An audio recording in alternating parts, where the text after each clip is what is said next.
Yes, it's perfect. Okay, great. I'm relieved that it works. So, good morning to all of you. I guess a good part of you is in London, and for those abroad, very happy to share this moment with you. So, in a few words, I will have an introduction about the topic about energy and climate, and then we'll have the opportunity to discuss with the organization and with yourselves. And yes, do not hesitate to post your questions on the Klaxon, which is very convenient. So I am Bruno Bensasson. I am Executive Director for EDF for Renewables, so that includes hydro, wind, and solar. And as such, as I am also Chairman and CEO of EDF Renewable, which is the subsidiary that develops wind and solar globally across the world on 5 continents, as I will show you. So just to start, and here you have the table of content, we'll begin with a global picture of the scene, climate and energy. Then I will zoom on the renewable market. Renewable is not the only solution, but is definitely part of any solution. Then I will present you how EDF contributes to renewable, and then a few challenges and questions that we can dig in during the question and answer. So on the next slide, you see the global picture of the CO2 emissions. We have, as current generations, to fight climate change, and we have to do that fast. I would not say that we have been inactive for the last 30 years, but we have definitely not gone fast enough, and we must accelerate strongly if the goal is to reach carbon neutrality by 2050.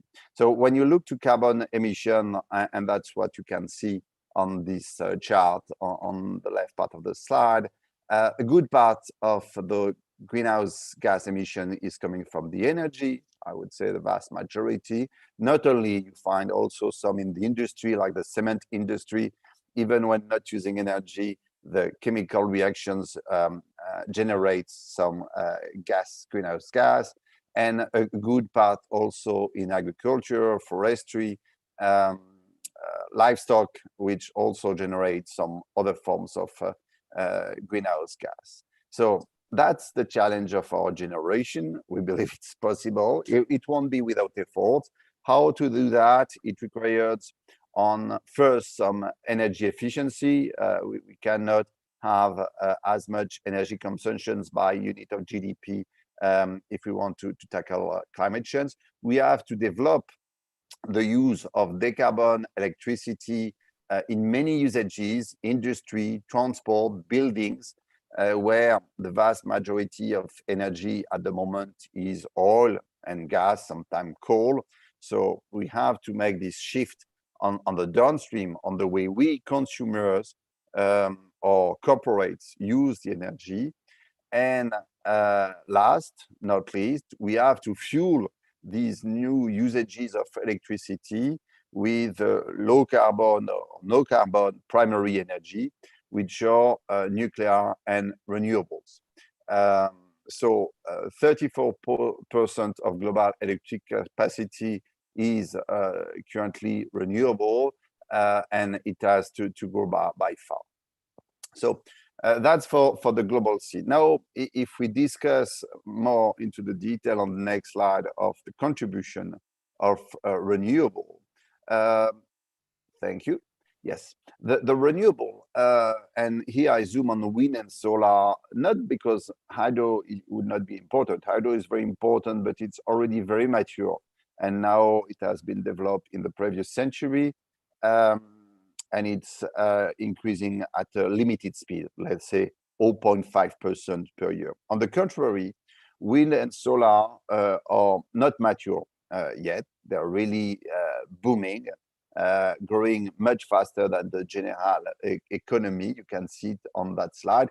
It started from very little in 2000, so it grew very fast. But even in this decade, the 2020s, it's expected to grow by 18% per year, which is to all extent a high growth rate.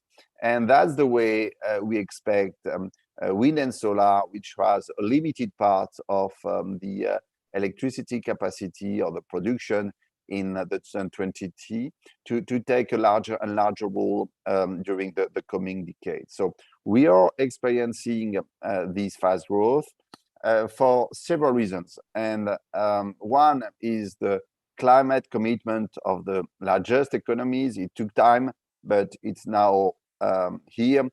Europe, China, United States, and after them, other economies have decided to target carbon neutrality and with a big renewable target. So that's one part. And the other part is, of course, economics. In the year 2000s, solar was very expensive, and most of solar, 70% of the world's solar capacity was installed in Europe, Germany, Italy, Spain mainly, which are not the largest nor the sunniest part of the world. Now it's totally different, and that's what we're going to see on the next slide, please. The cost of renewable and of battery storage has decreased drastically. It's huge. Here you have a logarithm y-axis, and you see how nicely but regularly the cost of renewable between solar and battery, which is not production of energy but a complement to intermittent energy, have seen their cost decrease by something like 10% per year for wind, 15% per year for solar, 20% per year for battery. It's huge. It's not finished at the moment. We can discuss about inflation later, but it started. But there is no reason why the technological progress that is behind those curves, learning curves, should stop. So that's how renewable, which were a bit of a luxury good in 2000, have now been adopted by most countries of the world to substitute to fossil fuels, and that's why it goes so fast. It's not only to accompany growth, it's also to substitute to fossil fuels.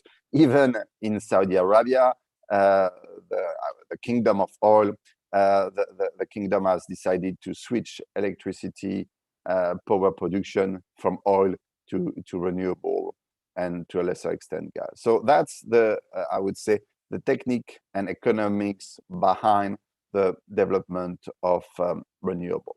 If we go on the next part, so let me tell you a little bit about EDF. Some of you might know it very well, some not at all. So EDF is now some 70 years old. It has been created in 1946. It was originally a very French company, and only French. Now it's a global company.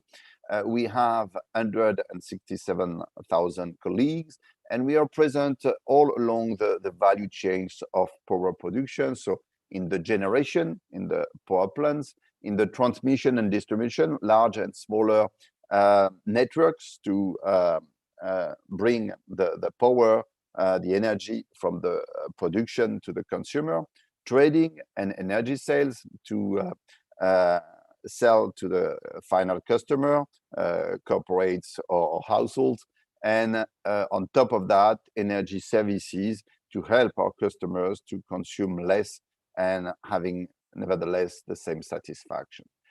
I will zoom on production, as renewable is part of the upstream activity.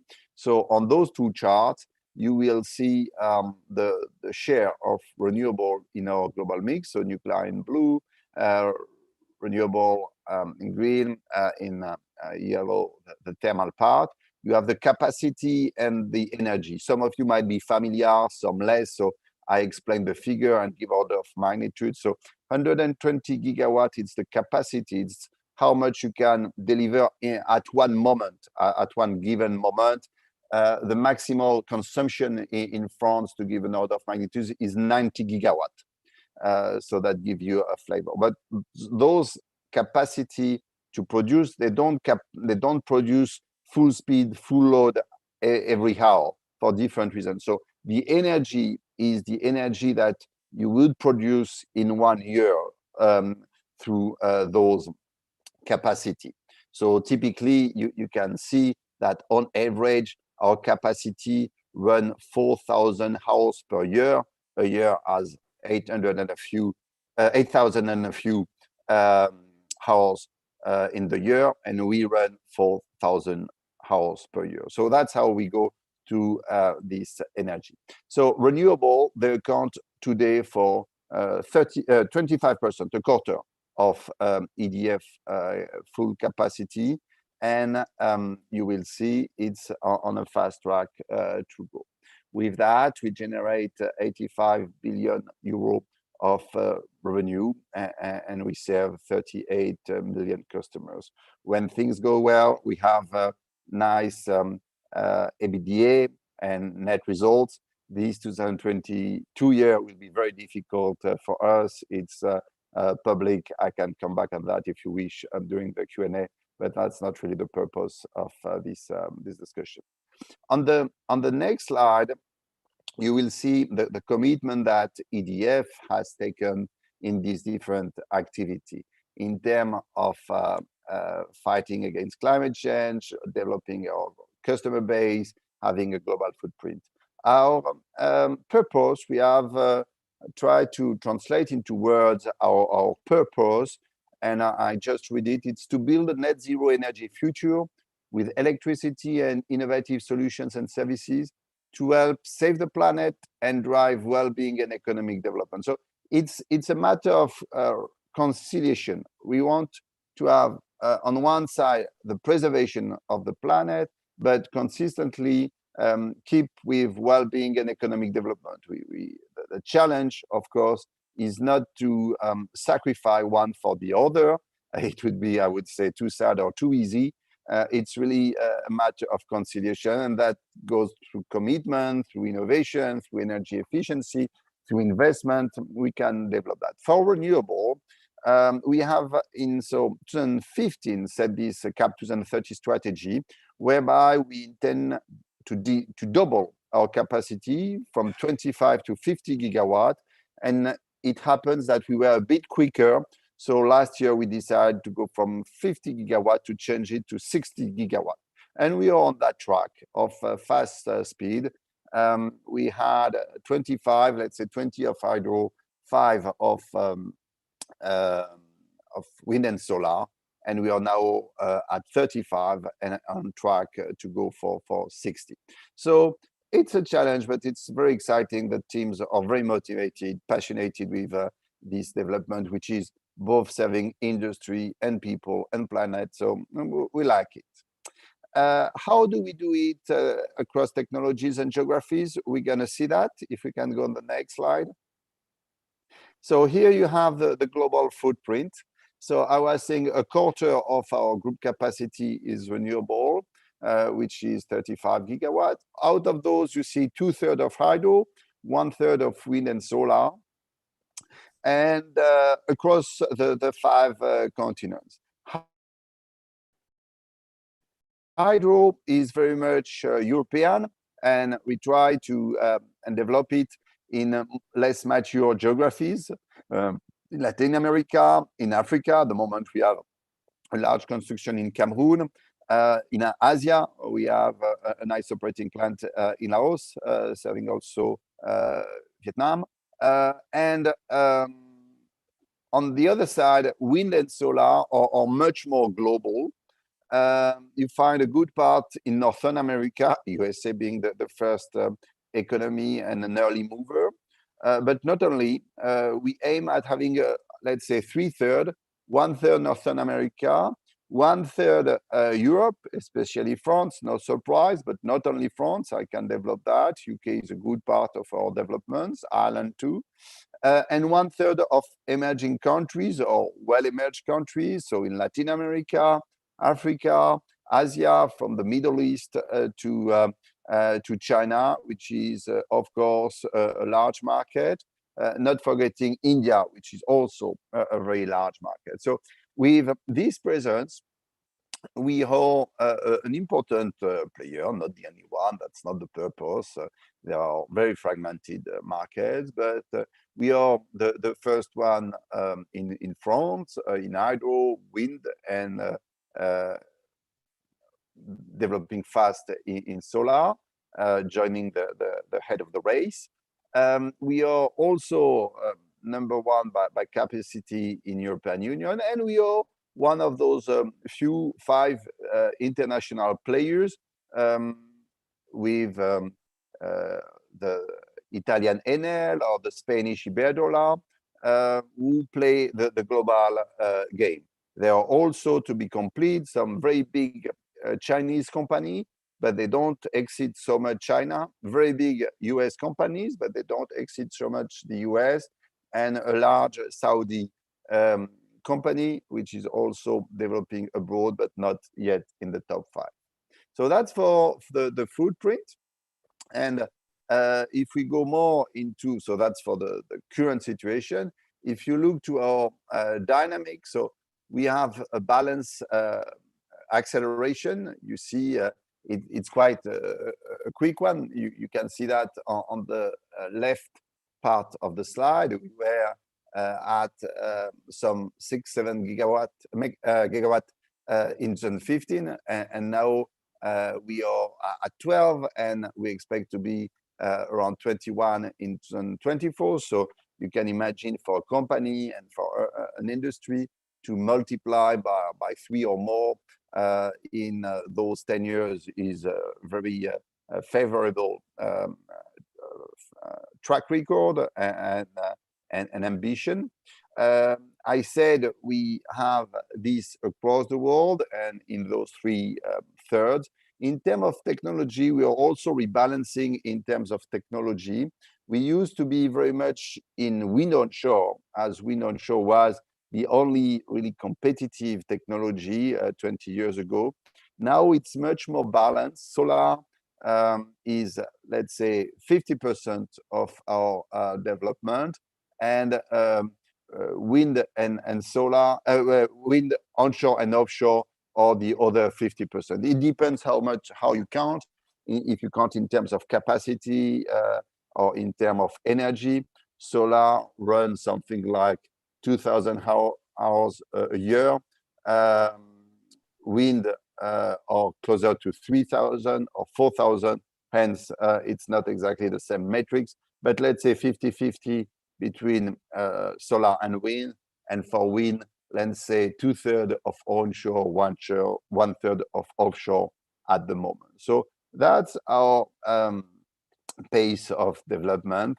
That's how we develop today. On the next slide, I will enter more into the detail of what our people do, what is our business, our day-to-day activity. So we have some 5,000 people on the hydro side. We have, which is quite stable, 4,000 on the wind and solar side, growing at typically 10% per year. What is our business? What is our competency? So we are developing some power plants. So we engineer them, we imagine where to put them. We are discussing with populations how they can be acceptable.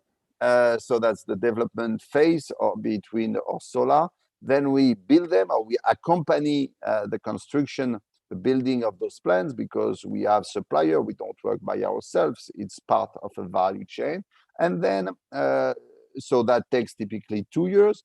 And then we operate and maintain them. That's typically 20, 30, 40 years until they have to be decommissioned. So let's say 5-6 years of development, 2 years of construction, 20, 40 years of operation, and 1-2 years of decommissioning. So that's on the full value chain. And we use a lot of competencies. And I know I'm talking to students, but they are from various kinds. So some are very much into project management, and that's part of the development, consent, because of course all those activities need some authorizations to be developed. That includes environmental studies. More on the technical side, you have some measurements, how much wind or solar shall I get, some engineering to set the farms as smartly and competitively and efficiently as possible, some construction and maintenance in the long term, so that comes also with industrial data. There is some local, on top of techniques, there is some legal competencies. We play with different kind of laws, public laws, business law, insurance law, so a lot of legal topics. We have on the more commercial part some contracts with our customers, with our suppliers, so a lot of procurement and contract management, and also some finance capabilities, economic capabilities, because we invest for 10, 20, 40 years, so we need to finance that and to have a reasonable confidence in our profitability, so a lot of financial competencies in merger acquisition, but moreover in modeling, controlling, risk management, and financing with some partners for equity or for debt. So that's typically our day-to-day activity and the competencies that we use in our activity. To finish, and that's the last part, I share with you a few challenges and questions, because this is now, I would say, a decade of maturity for wind and solar. We are grown up. We are almost 20 years old, I would say. So it's time of maturity, of being adult, and there are still some important questions that we have to challenge, to tackle, and I just share with you a few of those in the economical, in the environmental, in the societal part. I won't quote all of them, but if I take the economics, and I think that's something that a school like LSE can contribute to, is the topic of market failures. Where do we see some market failures, and how do we fix it? Can we believe in the perfect markets, or what is the limit of that? And CO2, obviously, and CO2 price is part of the answer. On the environmental side, there are some topics, for example, about the material, about the biodiversity. There is also a matter of rhythm. Do we go fast enough, and how do we accelerate? On the societal aspect, there are some important topics of local acceptations, especially in our European countries, where there is quite a high density of population. But that shouldn't prevent us to do the renewable. Of course, oil and gas, they are very comfortable. Fossil energies are very comfortable. You don't see them. But they bring climate change. And climate change, if we don't fight it, we will definitely see them. Now, it won't be after fighting against climate change like before. We have to change some things, but we have to make it fast. And that comes also with some interesting public, social debates in the normal sense of those words. It will have a cost, and perhaps because of this cost, it doesn't go fast enough, because it has a cost for the current generation, for the benefit of the younger one and the future one. So what is this cost? There is big debate about that, and perhaps LSE can help too. There are some people that will tell you that, no, it has no cost because it generates activity, so it's good for the demand. There are some people that say, okay, if you renounce to the comfort of fossil, it will have some cost, but with substitution and innovation, these costs could be limited in the range of 5% of GDP by 2050.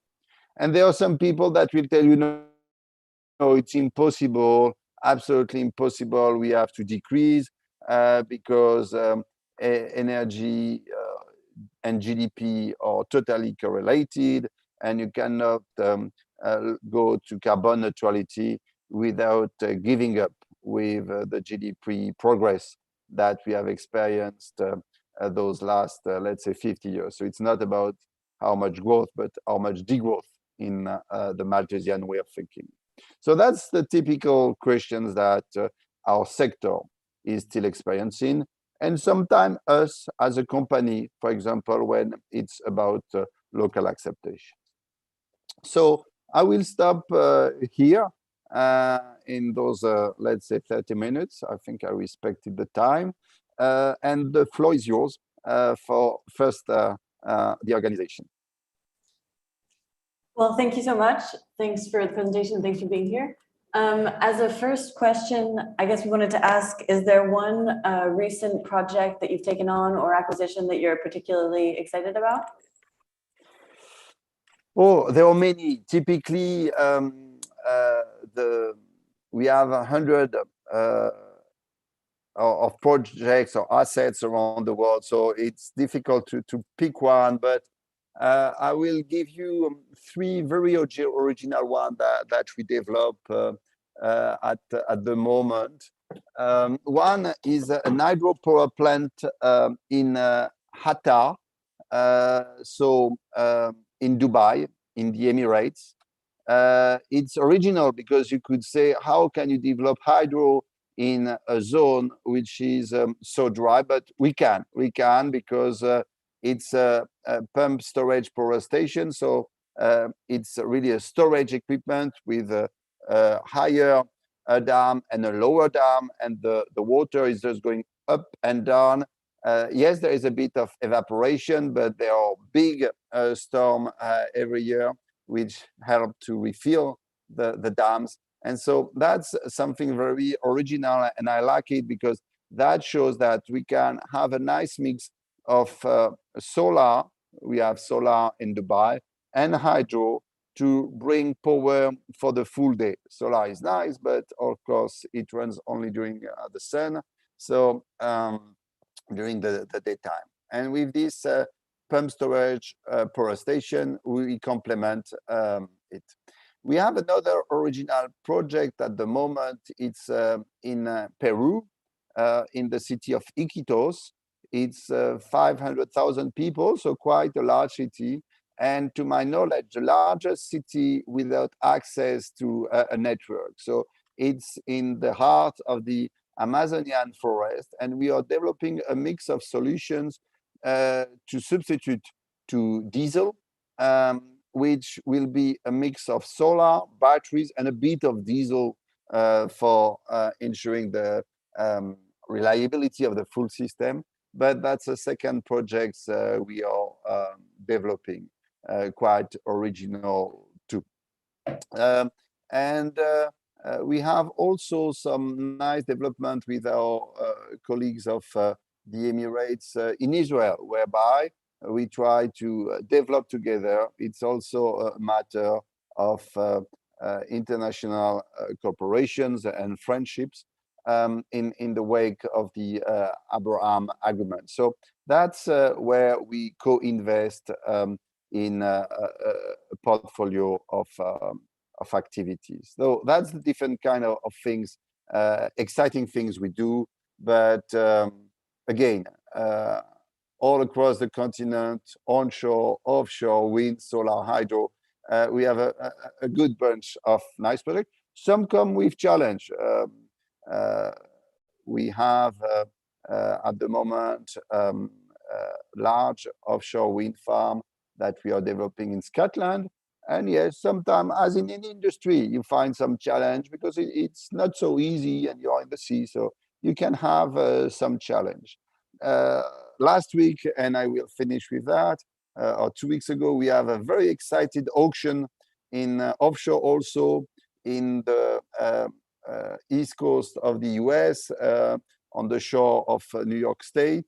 And it was a really exciting auction, 6 lots, 64 round of auctions. At the end, we got one of the 6 slots, so we were happy. But it was a nice game theory exercise. All right. That sounds very interesting. Just moving on, because perhaps a question that addresses some of the points that you raised in your last slide. So renewables have often been criticized for both their relative inefficiency due to their cost of production of electricity in certain geographies and their inherent intermittency, as well as the vast amounts of environmental damage they still seem to cause, irrespective of their green credentials. The International Renewable Agency, an intergovernmental agency comprising of more than 160 member states, forecasts that given the world's current trajectory with its production of solar panels, 78 million metric tons of waste, including lead, cadmium, and other highly toxic materials will be produced by 2050. Equally, competing technologies on all energy producing fronts are gradually progressing. Coming to mind are proposed thorium reactors that seem to be potentially far less harmful, and the further development of waste treatment technology, which could potentially remedy one of the main shortcomings of nuclear energy. In effect, is the future of really in renewables? And if so, how can the sector improve its Okay, many questions. I won't oppose nuclear and renewable. Our company do both.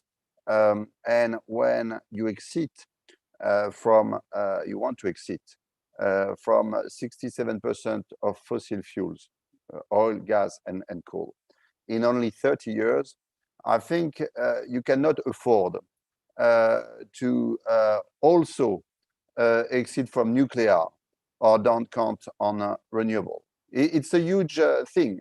Yes, energy is important, and in the current very sad circumstances, we feel how energy is important. It might be 5% of GDP, but if you could cut energy totally, you can be afraid that you will have an impact of much more than 5%. So yes, energy is important. We need to exit at a good pace, not from one day to another, from oil, gas, and coal.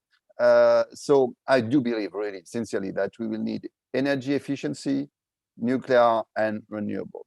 You will always find some drawbacks in any energy. There is no economical activity, no industrial activity, no energy solution that comes without drawbacks. So we need to recognize that. I won't deny them. Our responsibility as industrial is to minimize, to try and to reduce them. So we have sometimes the possibility to eliminate, reduce, compensate the impact on the environment. And I think that's the case for any activity. If I go more into your question, inefficiency, yes, it works only perhaps 1,000, 2,000, 4,000 hours per year. But at the end, what matters is the cost of things. A hotel is not used full time, but it's still useful. I guess you don't use your car or your bike all the time, but it's still useful. So the fact that it's inefficient, I would say just no. The cost, you compare the cost, you're in economic school, so I think you care about the cost and the price of things. It's competitive, we can develop it, and today we can develop it without subsidies, which doesn't mean without some public scheme. I can comment that. In terms of intermittency, of course, it's intermittent. Hydro less than the two others. Battery will help, and if the cost of battery continue to decrease by 20% per year, that will help. But we don't pretend anyway as EDF to make a full system only with renewable. So we count on a balance of nuclear, renewable, energy efficiency. As a transport system needs to be balanced, or food alimentation needs to be balanced. It's a mix, and you get the best solution from a mix and not from only one solution. So yes, buses are intermittent, but they are useful. Taxi, it's a bit more expensive, but they are useful. So we do believe in the mix and a bit of choice also of freedom of people. In terms of raw material, of course, those activity needs some raw materials. I will invite you to be careful with big figures because, okay, that can be big figures, but look at the order of magnitude. Compare most of a wind farm is steel and some concrete, so it can be recycled for 95%. And what is not yet recycled, which are the blades, because they are polymer. They are the same, I would say, polymer than boats or planes. I think you use boats and planes. And when they are not fully recycled, they are still used for energy production. So be careful of big figures. Compare with the full waste production of one country, and especially of hazardous waste production. You will see that those figures are not so important. But we still have a challenge about raw materials, not so much for renewable, but for energy transition. If we want to go, for example, for electrical cars, there will need a need of much more batteries. And those batteries, they can come with nickel, they can come with cobalt, they can come with lithium. So we need to increase. And a lot of that is copper too. We need to have much more copper. But when you look to the past, and it's difficult to look to the future, but the past is easier to analyze. Do you know how much we have multiplied the copper productions the last century since 1900? By 40. And what about the cost of the copper in terms of constant currency? It's the same. There is up and down, especially during the wars. So again, but when you look in terms of constant terms, it's the same in the basket of consumptions. And of course, if you compare to the wage of an hour, roughly, it will have been divided by 40. So we made it those last 120 years. And there is a big question, which is an interesting again for students. Will the future look like the past? I don't know. And as I'm not a copper producer, I cannot tell you for sure if the price will move. And when I've asked the International Energy Agency about that, they don't know either. So is there a kind of chronocentrism risk where we say, okay, this time is special. It won't be like the past. Or will it be like the past? I frankly don't know. That could be a source of studies. So far, Malthus was wrong. Perhaps he will be right, but so far he was wrong. So I hope we can reduce our consumption of oil, gas, and coal without abandoning the social and economical progress that our societies have experienced. Can we count only on nuclear? Can we multiply by 5 the capacity of nuclear? First, I would say it's a national choice. Some countries have invested a lot on nuclear, some less. France has invested a lot, and EDF is the actor of this investment. But even EDF, we EDF, don't believe that we can multiply by 5 the capacity. We still have to extend the life of our reactors. We have to build new one if authorities allow us. Like in the UK, by the way, the UK since now 2005 had a good move, strong move on nuclear and renewable, but is not at the end of carbon neutrality. So we need both legs, and I invite you really to consider the urgency of fighting against climate change. How long would it take to develop some thorium reactor? I want to be careful. In fact, I started my career, professional activity in Nuclear Safety Authority, so I know a little bit about this matter. I know how long it takes to develop a new technology, and we have 30 years to exceed. It's not the time of science. Yes, perhaps thorium will come, perhaps fusion will come, perhaps it will come faster than we expect, but we cannot do that bet. We can't afford that bet, or I would not afford that bet for my children and grandchildren. So be careful not to bet on future technologies too much. Yes, we have to innovate, but we cannot rely only on that. So often I've heard, oh no, this technology I don't really like. I love this technology, like fission or thorium or small modular reactor. So often they are all very nice, but they don't exist. So it's like in wind offshore, people say, okay, wind onshore, oh, it's not nice. It harms the landscape. Let's do wind offshore. And do you know what? Let's do floating wind offshore because it will be further. Okay, I want to do wind floating offshore, but it doesn't exist today.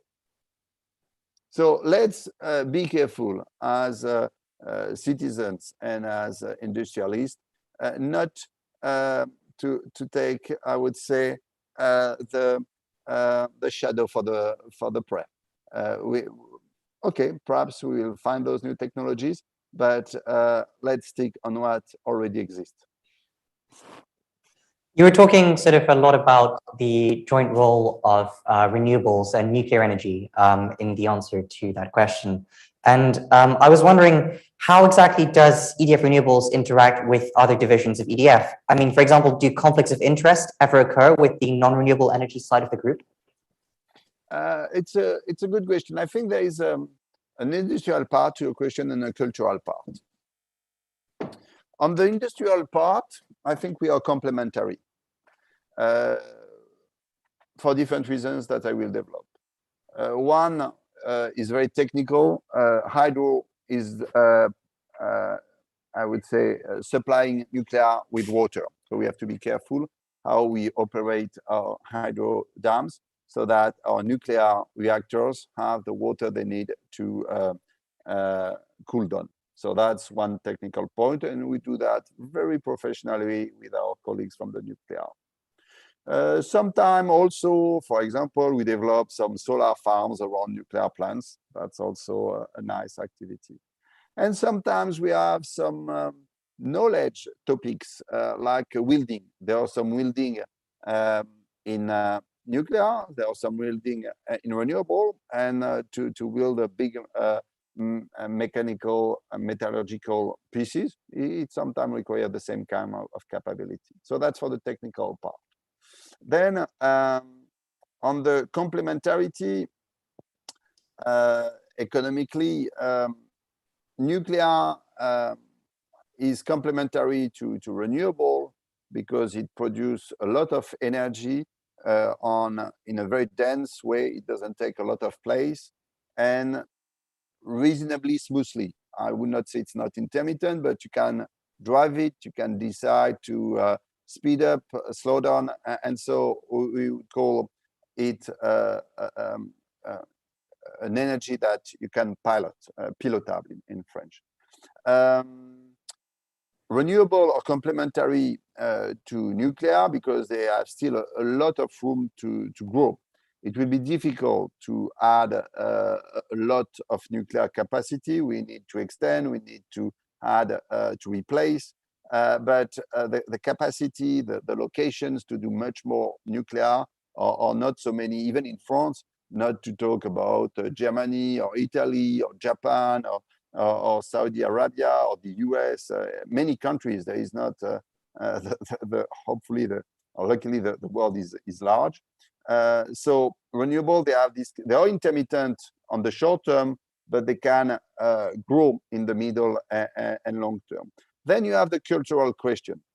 Cultural inside a company, perhaps you have not worked yet in a company.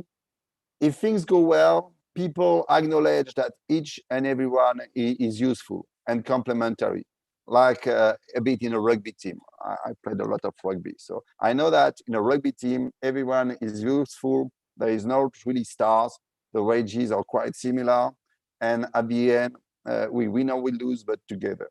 That's my vision of a company, but it takes some management to ensure that people respect and honor each other and not say, okay, I am the most important, I am the best, etc. I am the most useful. So it takes management.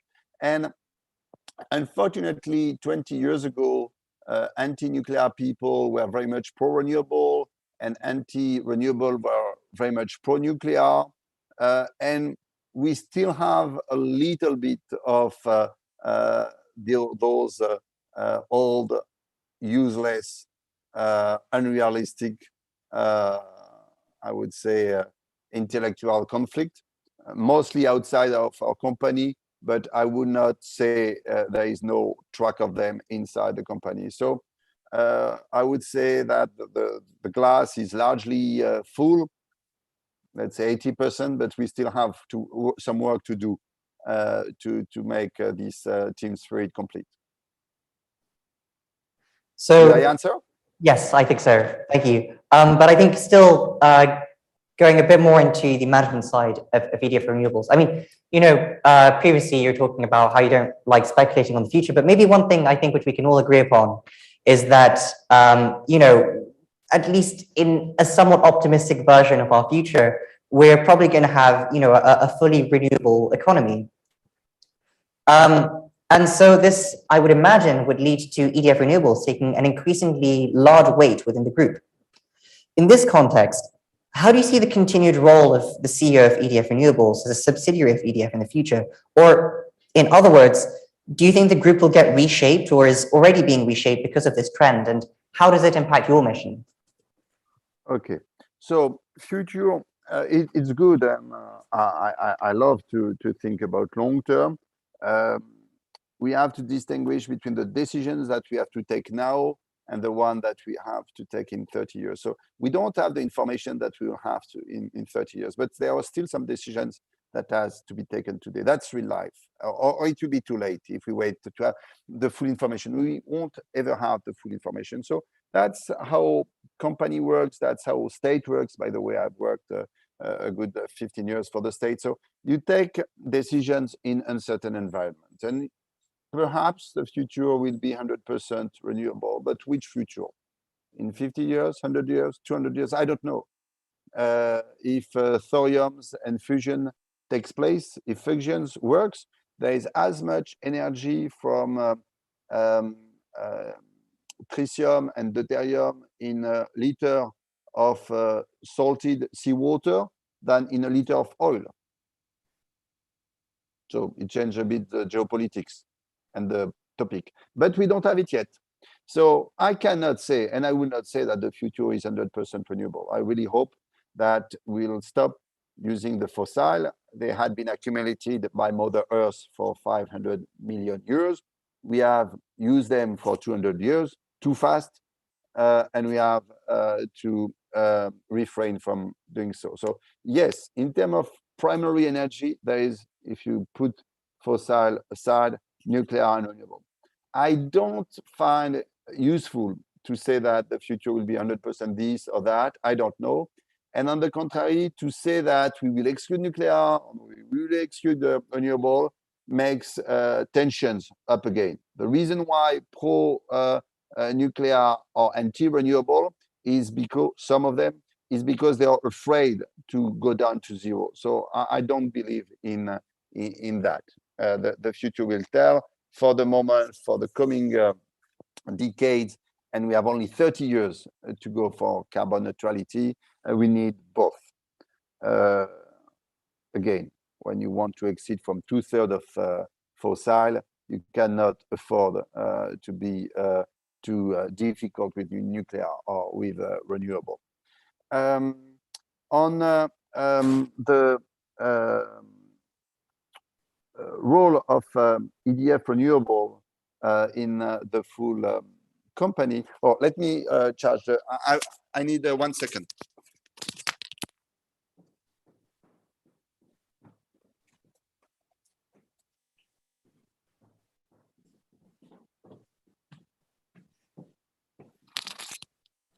That's the pleasure from working from home. I need to recharge the computer. Sorry.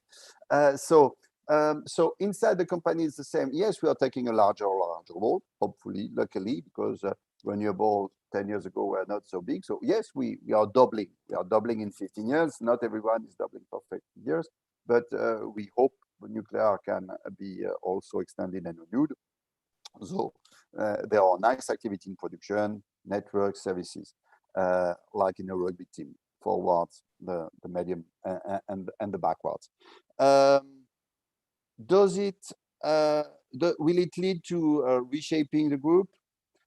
It's not the we need to reshape, but not for that reason. We need to reshape because we have a very large industrial program to invest in all our activity, production, network services, and in production, nuclear, hydro, wind, and solar. And today we don't have the financial means to do that. So we need to reshape, we need to think of our capital, of our debt. Like in 1970s, where France had a big industrial nuclear program with a big boom, where suddenly you reshape your full power production system in 10 or 20 years, that comes with a kind of investment bump.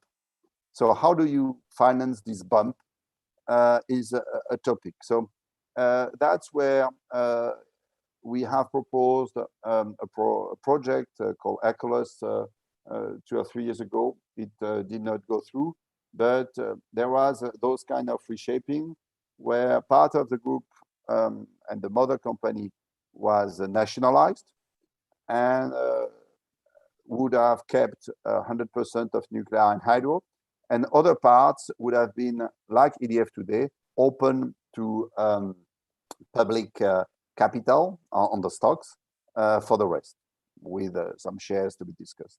So that did not go through. That was not, I would say, accepted by the full stakeholders, the European Commission, the French government, the social body of EDF. So we have to reshape something. It will come after the French elections, but it will come, I think so. And for EDF Renewable, you can think of different solutions. But I'm confident that as we have good market, good competencies, we'll find the need of the means of our growth. And even in this difficult 2022 year, the group gives us the means of our growth. I often say, if you have a good project, you will find the way to finance it. And if project is not good, don't look to finance it. Don't do it. So we will find it. And yes, it will go with some reshaping. Thank you. I'm sorry. Yeah, no, I think I'm going to cut my next question in interest of time. But if we could move on perhaps more into, say, questions we face when controlling the role of renewables, like in the world in general. So following the planned embargo on Russian oil, what exactly would you say is the future energy strategy for Europe? And perhaps even more specifically, what balance is it to strike between renewable and nuclear energy in its path towards reducing energy imports? Of course, as a European and young European, I still consider me as young, although almost 50. We were not thinking that war would come back. War came back, and it's quite terrible. So of course it's first a human drama, and I'm very much aware that energy is important, but the drama is first human, military, geopolitics. It has some big energy consequences because Russia is an important oil and gas producer. Ukraine is also an important wheat producer, so it has also some frightening consequences on the food markets. But for energy, the answer is not the same on the short term and on the middle long term. When you have to do a transition, a substitution, the elasticity of substitution, to talk with some economical words, is not at all the same on the short term and on the long term. If you're at the end of a gas pipe coming from Russia, you might end up with a very limited alternative. But if you take a little bit of time, you can find some other options. You can find some gaseous gas coming from elsewhere, like Algeria or Norway. You can find some liquefied gas coming from the US, Qatar, or Australia. And you can find something else than gas, of course. And I would say, luckily, exiting from natural gas doesn't only reduce our dependency, but also helps for fighting against climate change. So again, I don't believe in one solution will fix all, but we need to reduce our fossil dependency. And when we are dependent on foreign countries, we need to diversify. I don't believe so much in autarky. At what scale do we want autarky? With our allies, with Europe? Where is UK in Europe? As France, as a town, as a family? No. Autarky, I think, would be really a poor solution. So we need to organize a kind of reasonable sovereignty. That's for energy, that's for food, that's for military, that's for any topics. On the middle term, it's clear that for me, we need more no carbon or low carbon energy, and that will be nuclear and renewable. They will go to the final customers in different forms: solid, liquids. You will experience some new fuels, which will be biofuels, fuels from synthesis, gas, not only water vapor, but also hydrogen. But hydrogen you don't find in natural state. You have to produce it. So we do believe that hydrogen has its room for heavy industry, for heavy transport, but you have to produce it. And some of you, not majority, might be a bit of physicists. You need energy, primary energy, and that can be nuclear or renewable. And here I don't think the physics will find something else in the coming 100 years. At least now it looks like the universe has worked like that since a few billion years. So we need those additional energies. And last not least, sometimes it's the easiest, it will come from the plug, from electricity. So yes, nuclear and renewable will be helpful to exceed some fossil. What is the mix? I don't believe so much into planification. I think with my questions about market failure, what is the room for natural market investment? What is the room for public planification? We still have to find a balance. Markets, they are very helpful on the short term. They deliver interesting signal, not satisfactory signal. The price is very high, so it's not satisfactory for the economy. That shows scarcity, but it's just a thermometer. So markets are useful for the short term, but they don't give signals for the middle and long term, because the horizon of liquidity don't go more than 2 or 3 years. We invest for 20, 30, 50, 60 years. So the market doesn't help there. Can we complete the market in the meaning of Arrow and the Brew, or should we do it differently?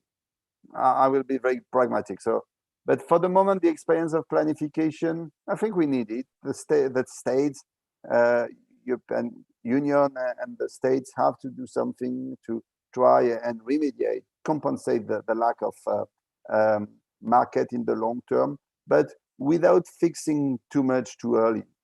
At the moment, we need to accelerate both nuclear and renewable.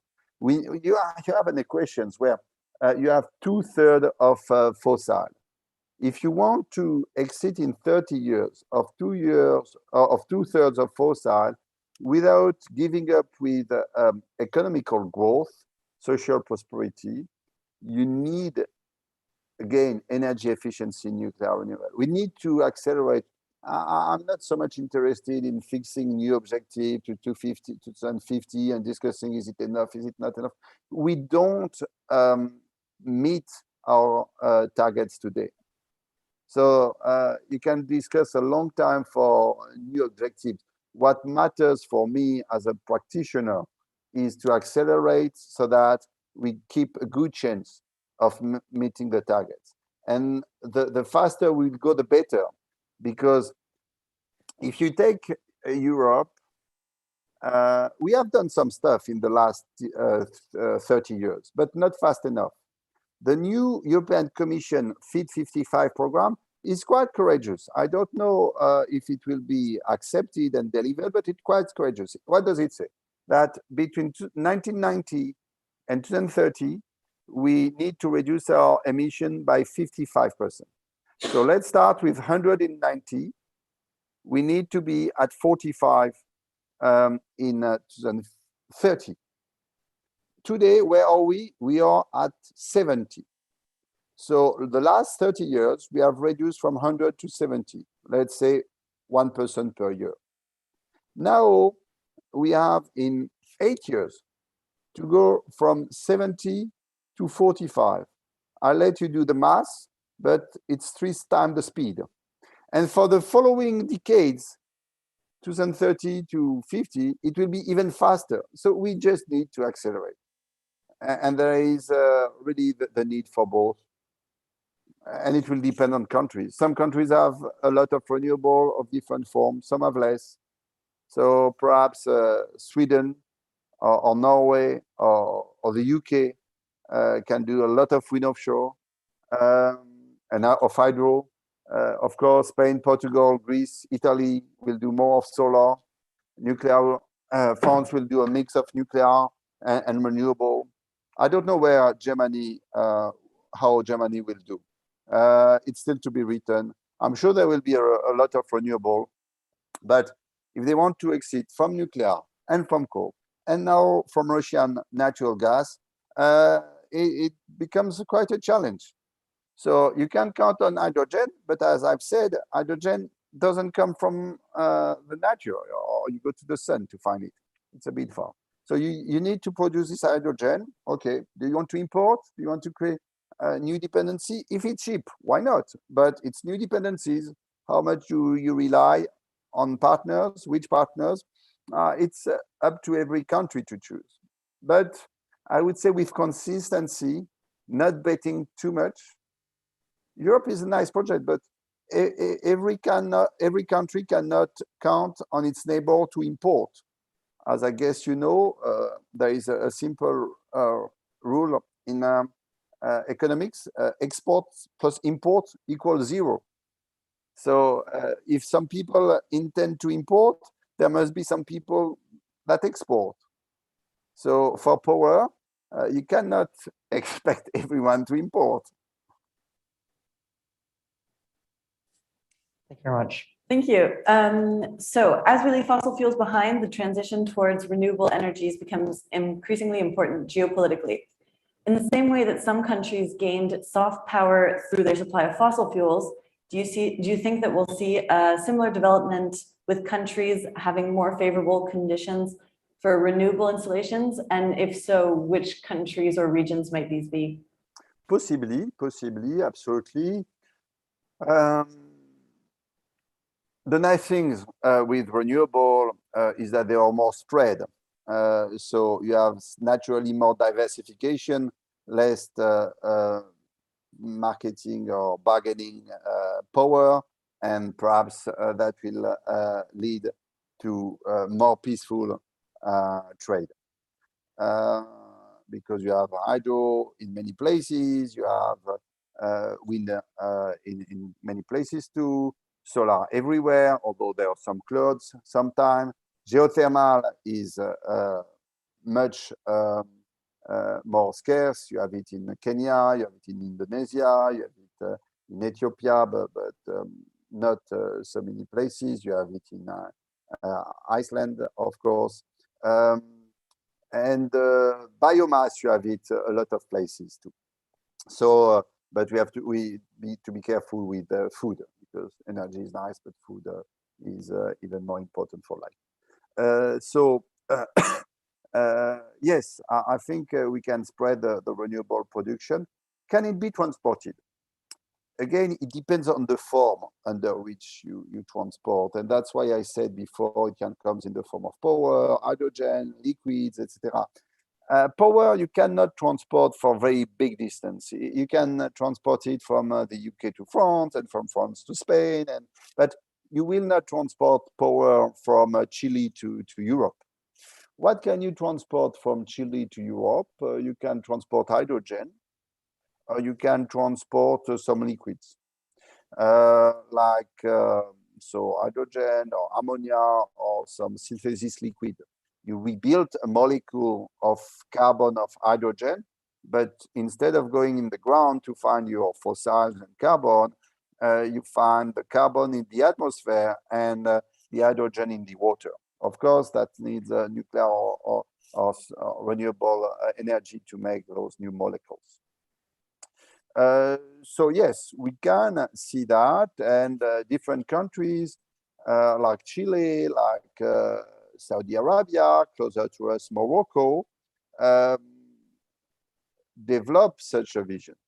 And yes, that could be part of the future. I will be less surprised by that than by thorium, if you want me to do a bet.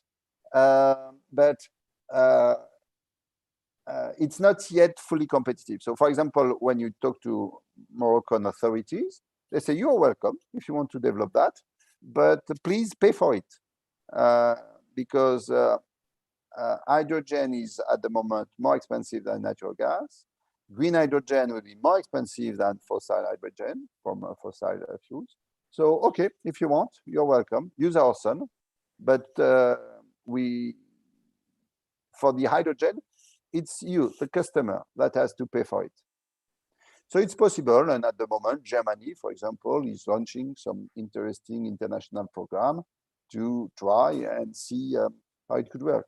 Germany in the 2000s has paid a huge amount of money for solar and wind, but at the end, they financed the learning curve. So they can do it again. It helped the full world.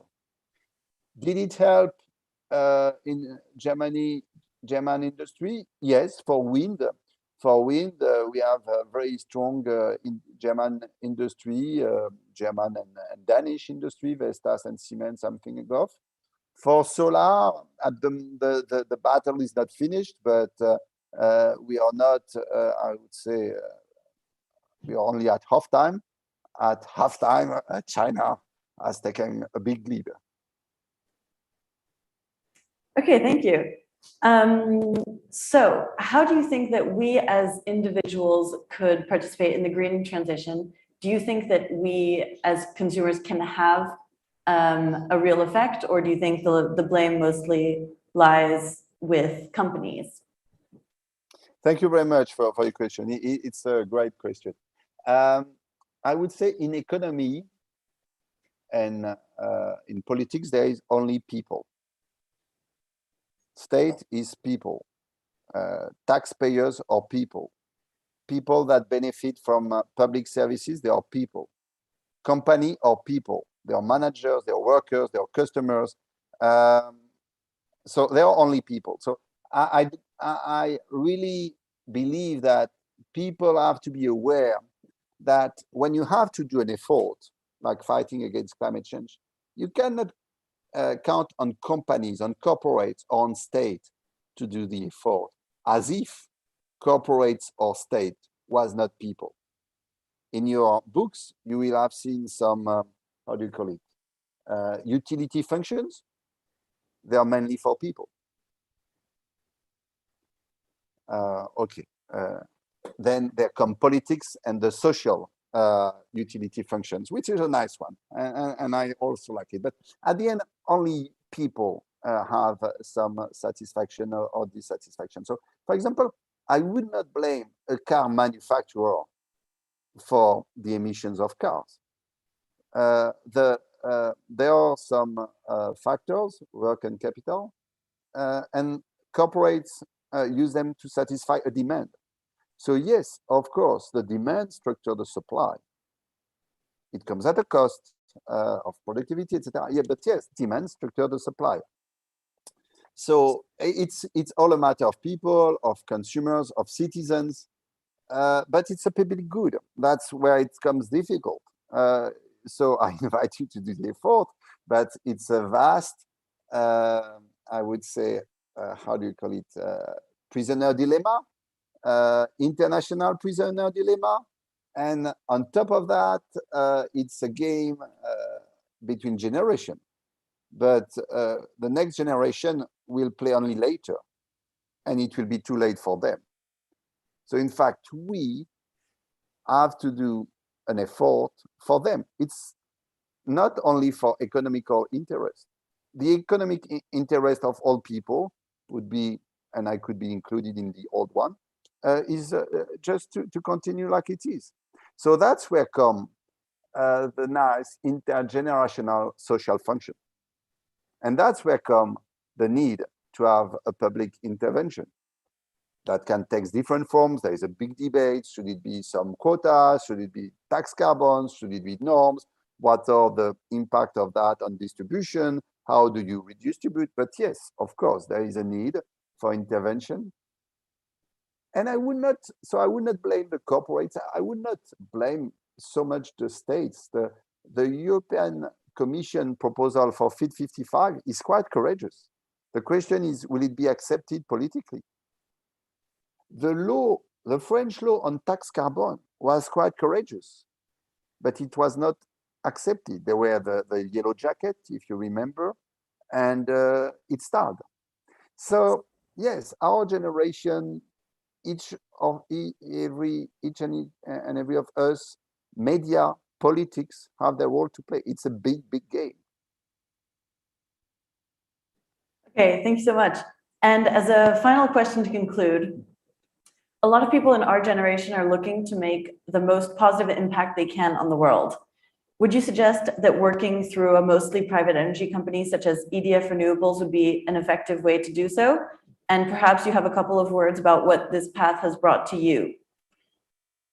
So EDF, is it public? Is it private?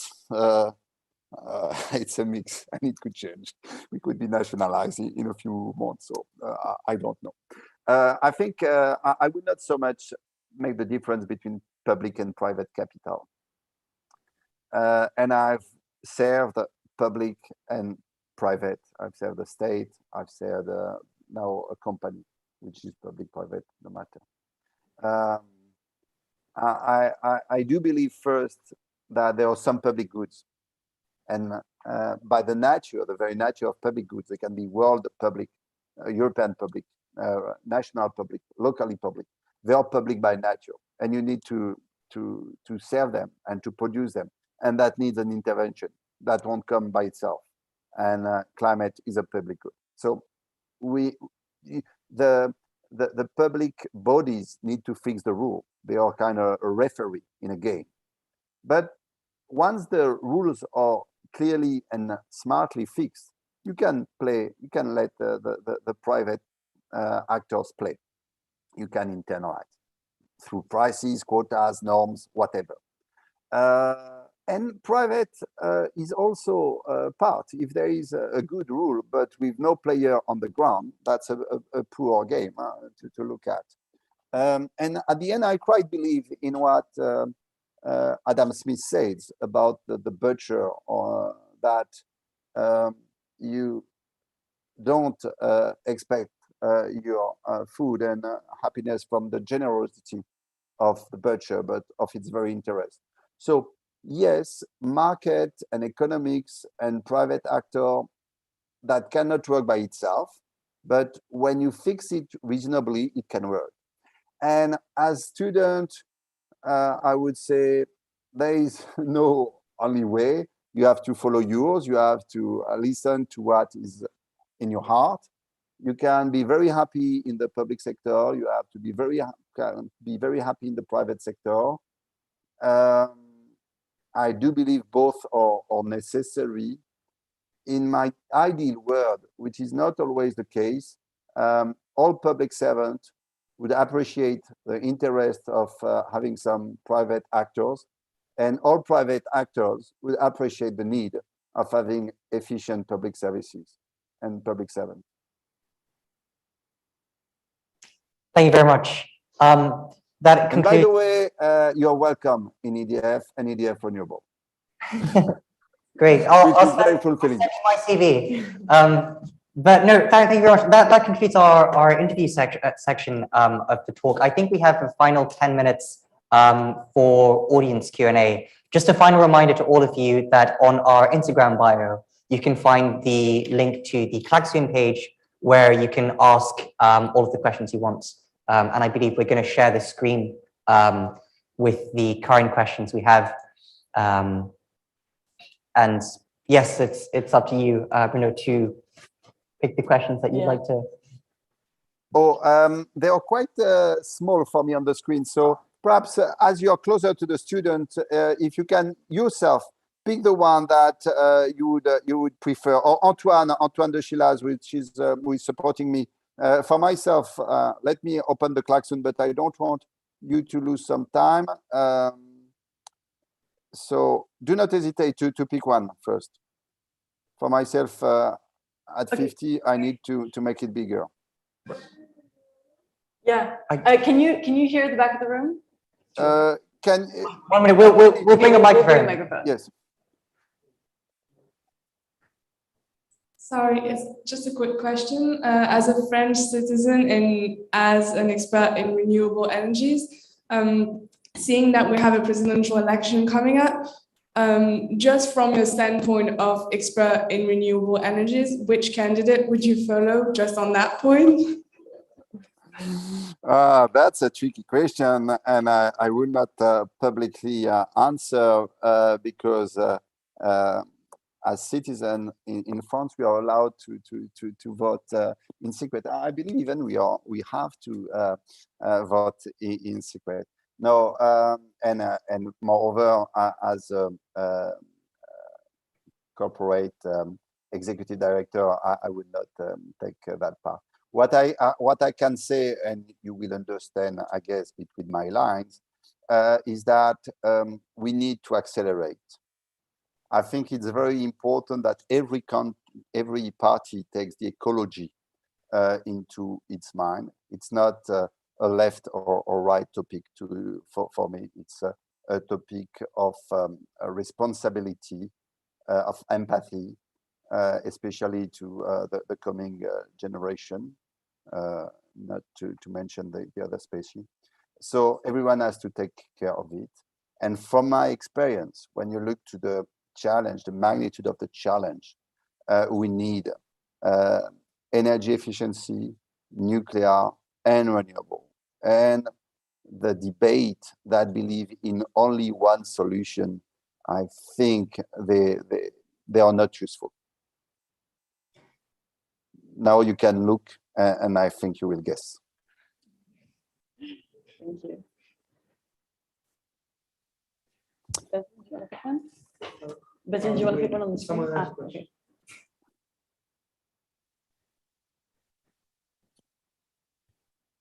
Hi, I just wanted to ask, what do you think the role of carbon capture and storage is in reaching net zero? And will this potentially promising technology of capturing and storing carbon, does this give fossil fuels a new lease of life? And what plans does EDF have for carbon capture and storage? So if we want to go to carbon neutrality, either we go to carbon zero, or we have still some emissions, but we need to capture. So yes, the strict carbon neutrality would require some carbon capture and storage. Now, do we go, are we aiming at carbon neutrality? I would love it, but if we already divide by 10 our emissions by 2050, I think we will have done a nice step. So I would not say it's carbon neutrality or nothing. Carbon capture, there is capture and there is storage. The most difficult topic is not necessarily capture, it could be storage, which goes to some geological technicality capability.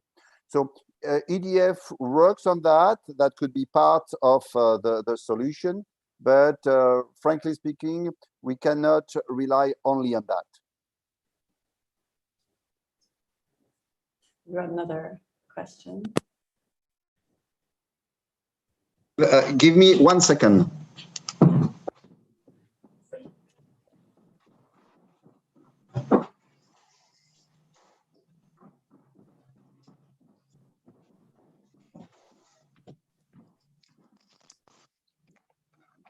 So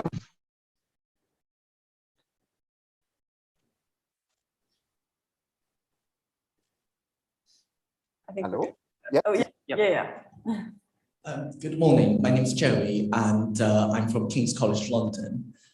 We are a group of 5 students from King's College London as a research team investigating the sustainability and economical impact of future large-scale solar farm proposals. And we are sponsored by several departments from King's College London. So I want to ask, what's your personal view on this topic? Do you support use arable land of the UK, quite valuable arable land for the future solar farms? And also for our future study, do you have any suggestions? And if we are interested, and if your company have the available time, what department can we contact for some further information?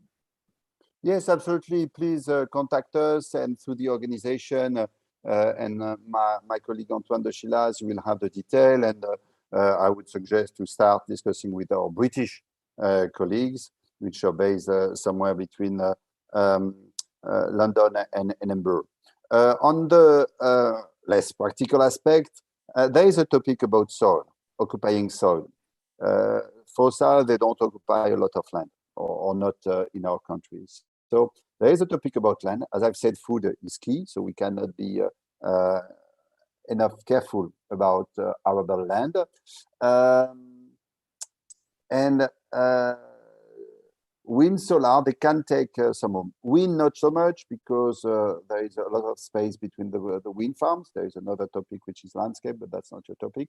Sun, solar, it takes more space. It can be easily managed with livestock.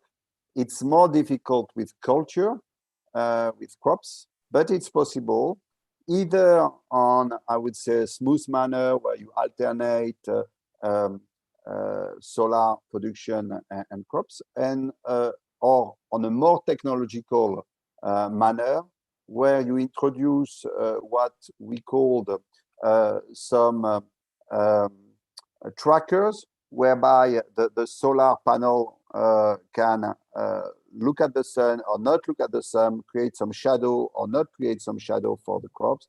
And then it's called agrovoltaic, and that can be also useful. When you look to the big figures, when you take, for example, France last statement of the French president, Emmanuel Macron, 100 gigawatts of solar, it's ambitious, but we believe it's necessary and possible. There will be part on the roof, there will be part on the ground. Let's take half and half. That's 50 gigawatts on the ground. 50 gigawatts means 50,000 hectares. Is it a lot? It's 1 out of 1,000 of the surface of France. Can we afford that? I believe yes, but it's to be discussed and it's to be worked with the agricultural world. At the end, it's also some additional revenues for agriculture, and they can see that benefit. Okay, thank you very much. Just a very quick follow-up question. I just want to ask, will EDF have any plan or want to develop a UK solar farm using arable land? And what's your personal interest in it? Yes, we develop solar farms in the UK. We really, as in any country, stick to the rules, including urbanization rules and respect of agricultural laws, and we engage with the local communities. But I would not be surprised that there are already some discussions with agricultural parties from my team. Solar, yes, is part of our development. Wind offshore, wind onshore, solar in Ireland and in the UK. There was a ban, to my knowledge, on wind onshore in England, but not necessarily in Scotland or in the Wales. And at the very moment, we are developing some solar both in Great Britain and in Ireland. And again, for the very agricultural aspect, I invite you to our team to discuss with my colleagues from London. And we will organize for the contact. And if you have some recommendations, we'll be happy to hear them.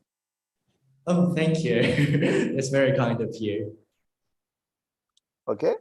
I'm still available for a last question if organization is fine with that. Unfortunately, I don't manage to see the question, so or I would have to go on another screen. So pick up.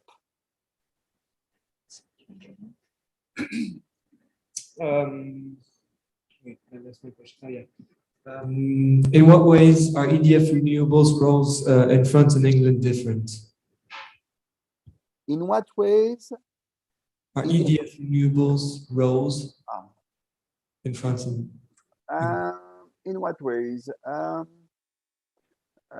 I would say EDF, Électricité de France, is a larger player in France than in the UK. I would say by competitive advantage, by knowledge of the territories, by staff. Nevertheless, as I've said before, the UK, since 2005, and I believe since Tony Blair, without politics, has moved a lot and with a lot of consistency and bold on nuclear and renewable, so that EDF became a large actor of the UK system, including in the nuclear. In France, we are the first. In UK, I hope we are recognized as not the first, but an important one. And in the renewable field, UK, for some extent, has done some very early move. I'm not mentioning again the ban, which is not positive, but on wind offshore, for example, there is a huge wind offshore industry that has developed in UK, and we are part of that. Our first wind offshore farms have been installed in the UK. We'll have our first wind offshore farm in the UK 10 years before in France. In France, it will be this year. UK was 10 years ago. And now we are building some important plants, hopefully, luckily, on both sides. In terms of PPA, what we call Power Purchase Agreement, PPA, in France, they remain very much public. In UK, they started to be private a little bit earlier. So we do develop some corporate PPA in France and in the UK, but perhaps in the UK even earlier than in France. Storage also, battery, the UK system, as UK is an island, you have noticed that, the electricity system, the transport system is a bit more sensitive, and it's linked to the European continent only through direct current. So the frequency adjustment is sensitive, and hence we serve the system through batteries, big batteries. Again, it's something which perhaps will arrive in France, but which arrived in the UK before France. That's a few ideas I have about the comparison between UK and France. But I think we are on both countries fighting the same climate change. Thank you very much for your brilliant presentation. If the audience is willing to give a round of applause. And yeah. Thank you very much for the proposal and for the excellent questions of the organization and of the audience. I wish you good studies. Our domain is fascinating at the corner of economics, environmental, social, of public and private. It's a very nice industry. I would not dare to say it's the nicest one. There are very many, but it's a very nice one. So you're welcome and take care.